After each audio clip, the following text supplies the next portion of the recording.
Hi, and welcome to the Global DevOps Bootcamp. It's so awesome to see all of you again this year. After last year, where we had more than 8,000 people join us all over the world, this year we even have more people signing up. So this year, over 100 venues across the world, which is totally awesome. So glad to see that there's so much enthusiasm for DevOps in general. So last year we spent a lot of time showing you how you can build stuff and how you can release it multiple times a day. But it's great when you have built stuff, but how do you run that in production? So therefore we thought, well, let's focus this year on the run part of DevOps. And that's the reason we called it, you build it, you run it. All right, so a little bit about the agenda. So by now, hopefully you've all had a nice cup of coffee and are ready for a full day of action.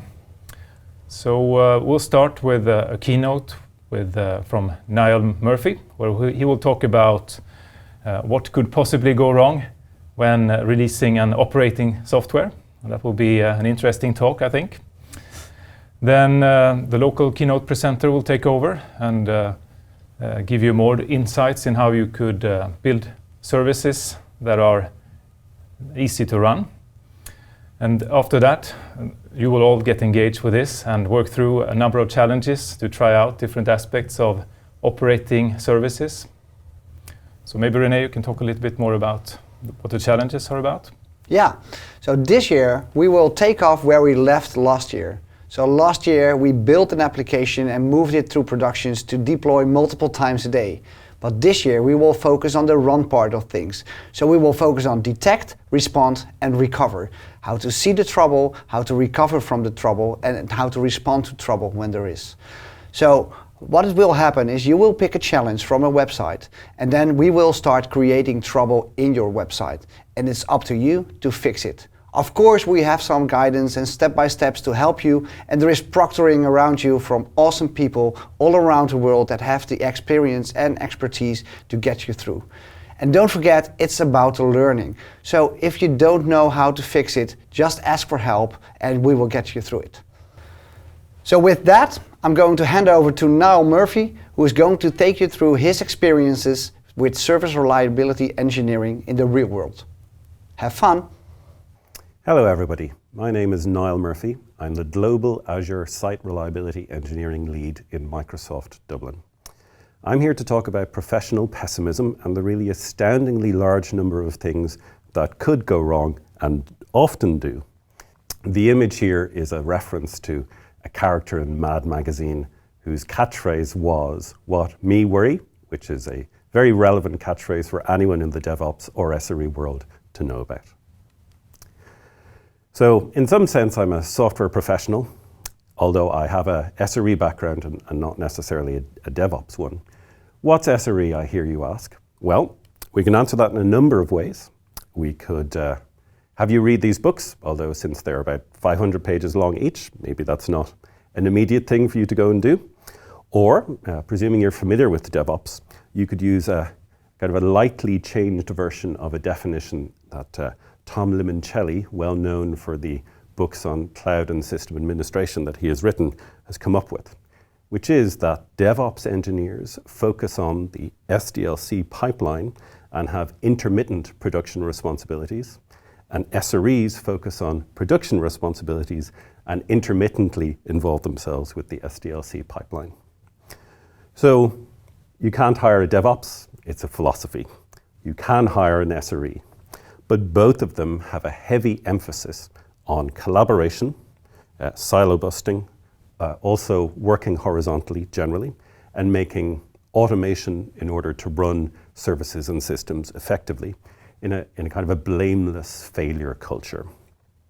So most DevOps roles in the industry, as you know, basically revolve around CI/CD pipelines, software delivery, creating and measuring feedback cycles, and so on.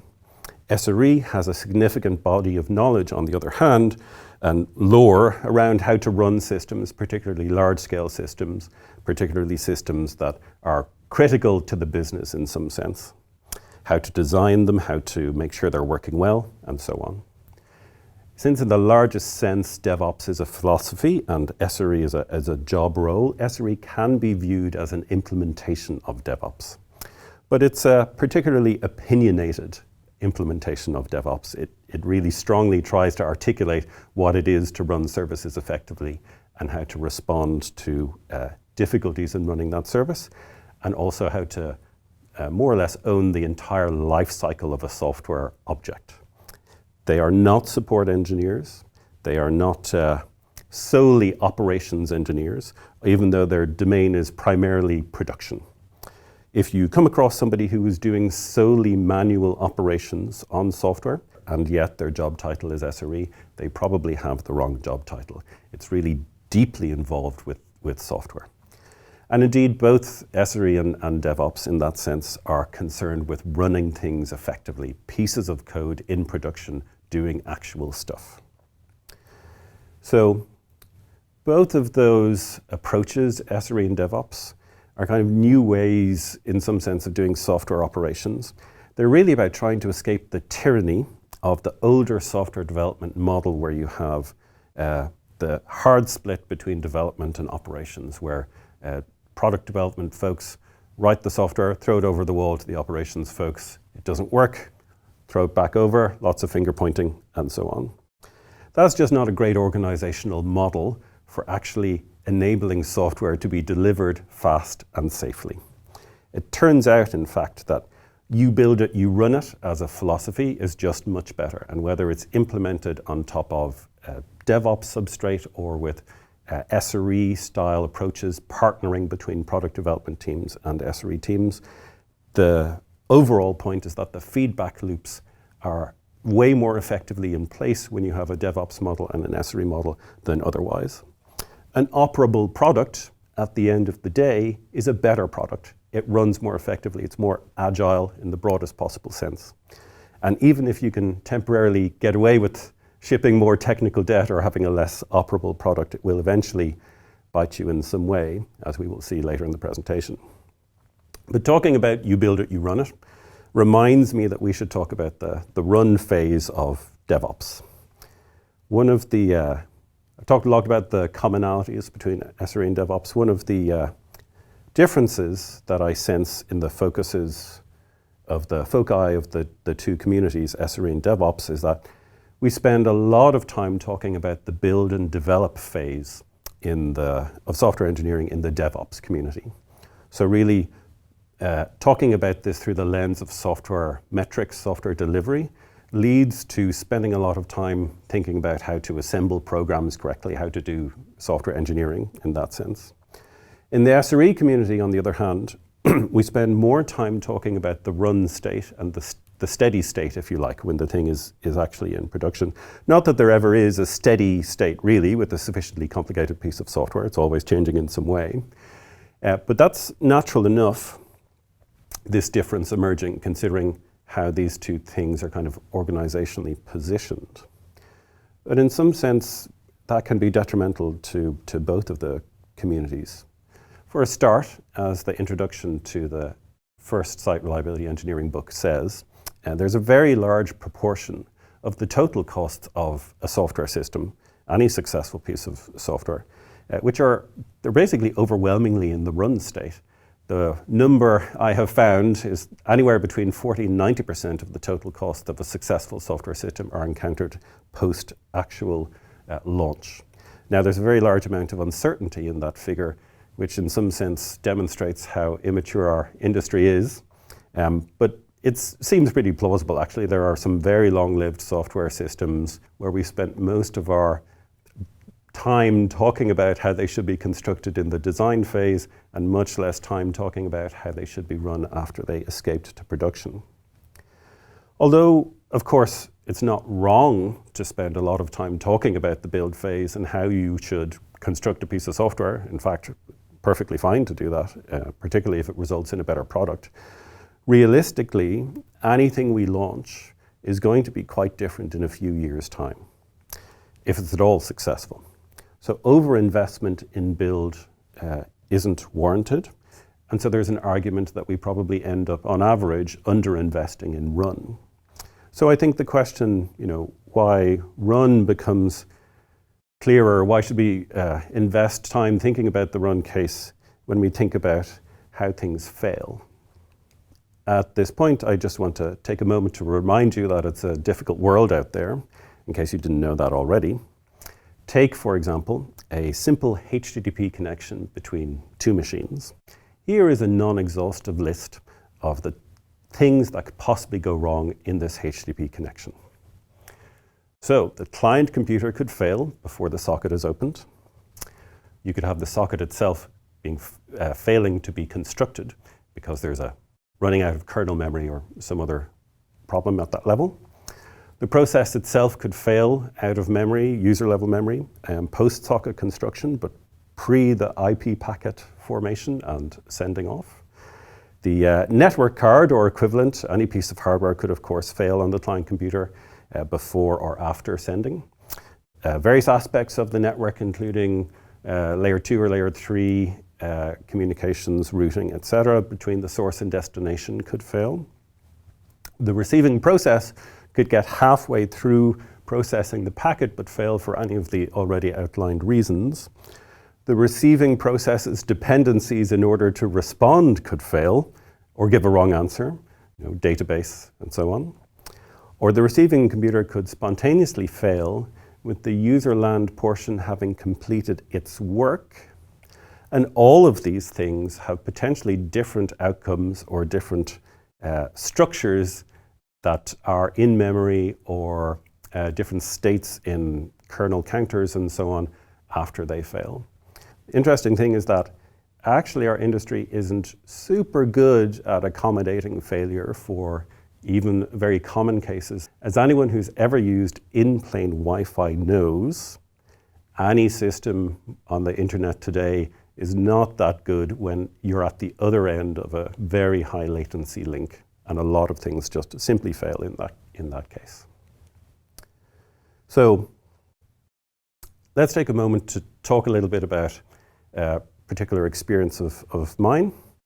So talking about failure, once upon a time, there was a database. I won't name the vendor. I'll just say that I was involved a long time ago.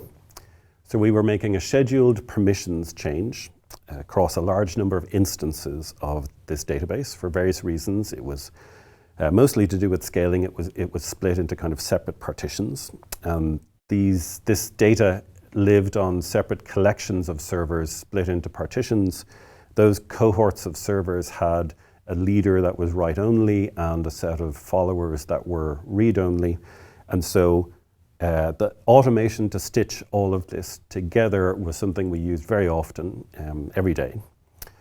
So once upon a time, we had an especially large permissions change to make. Maybe there was a very large set of new people who needed more permissions, or there was some refactoring of the underlying tables or similar.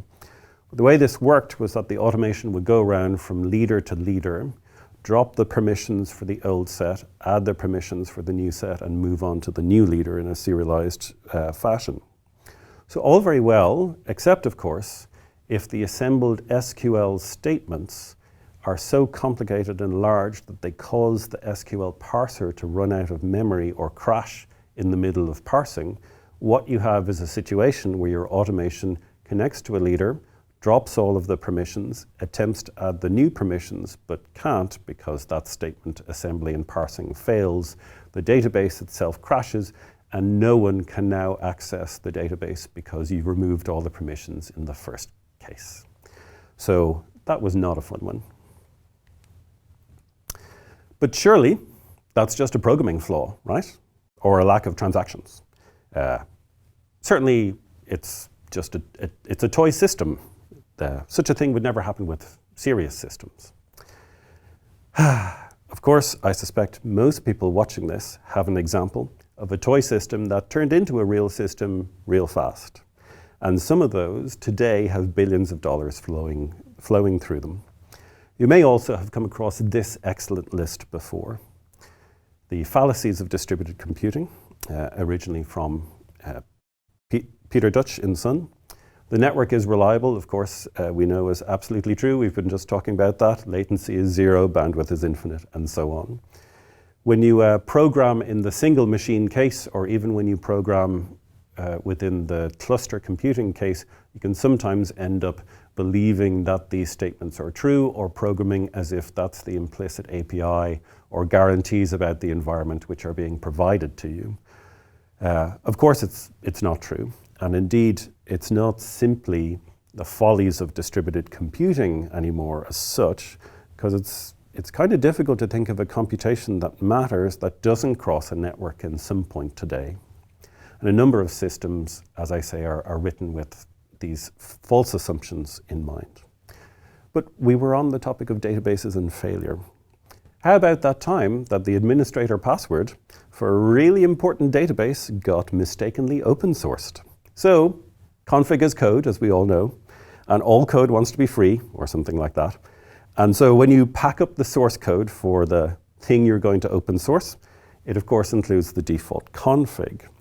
And of course, the default config is the one with the administrator password that you never changed. And so when you open source it, you give, in theory, the whole world administrator access to your database.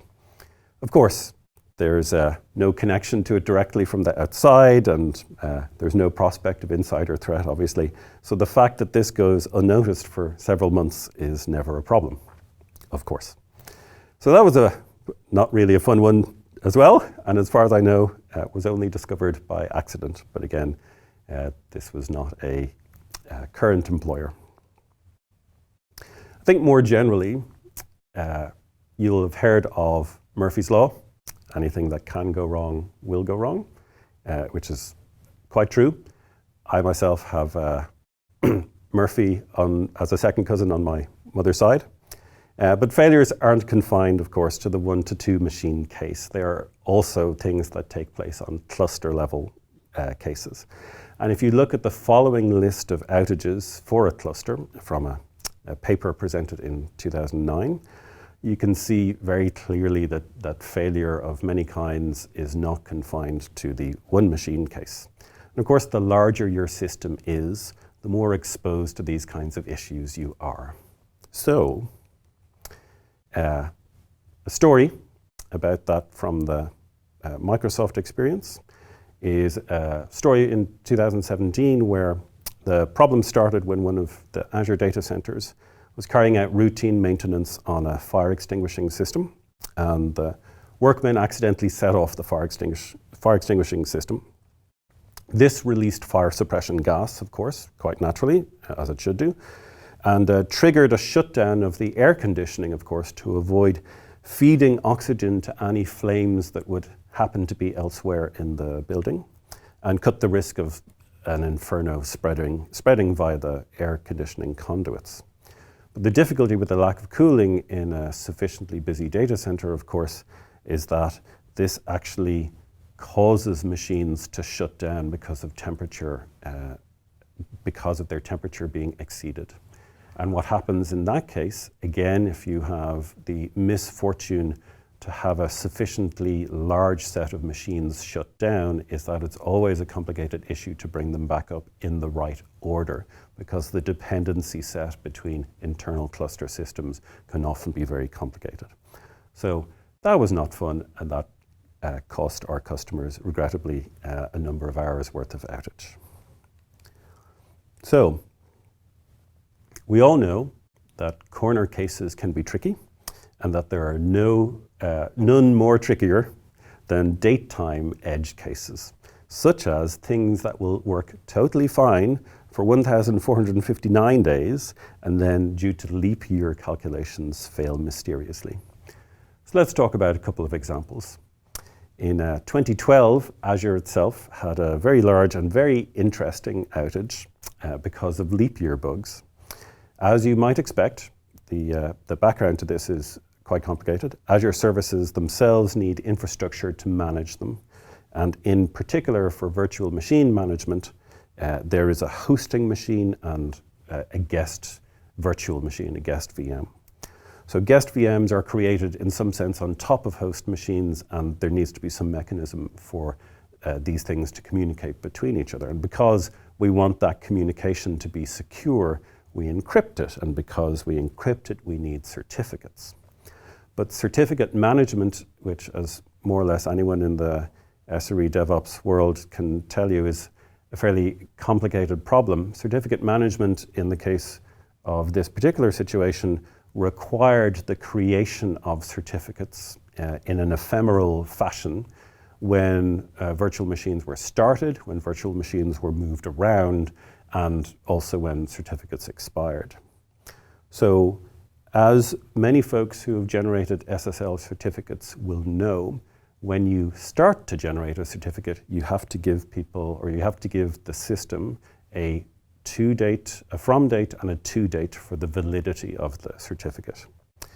Now, the bug which arose in the course of generating the new certificate. When on a leap day, with this code as was, you generated a certificate, the code simply added one to the year to get the to date for the validity of the certificate.